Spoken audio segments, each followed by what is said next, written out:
नबी करीम सल्लल्लाहु अलैहि वसल्लम फरमाते हैं कि एक सहाबी हुजूर की बारगाह में आया, अर्ज किया, रसूल अल्लाह सल्लल्लाहु अलैहि वसल्लम, परेशान रहता हूँ अपनी आखिरत के लिए, और ये भी बड़ा अल्लाह का फजल है कि कोई आखिरत के लिए परेशान। हुजूर मैं अपनी आखिरत के लिए बड़ी परेशानी में रहता हूँ, कोई ऐसी बात बता दें कि रब मुझे निजात अता करे। तो नबी पाक सल्लल्लाहु ताला अलैहि वसल्लम ने एक ही बात इरशाद फरमाई, फरमाया तुम अपने रब के साथ बददयानती न करना, अल्लाह तुझे निजात अता कर देगा।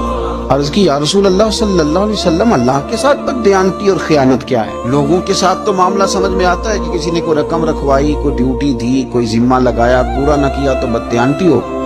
अल्लाह के साथ बददयानती का माना क्या है? तो नबी पाक सल्लल्लाहु अलैहि वसल्लम फरमाने लगे, वो काम जो तुम्हें खालिश अपने रब की रिजा के लिए करने चाहिए थे, उन कामों में अगर तुमने नियत कर ली ना कि लोग भी देख ले, खैर का भी तुमने इरादा कर लिया, हुक्म दिया था अल्लाह रसूल ने, करने थे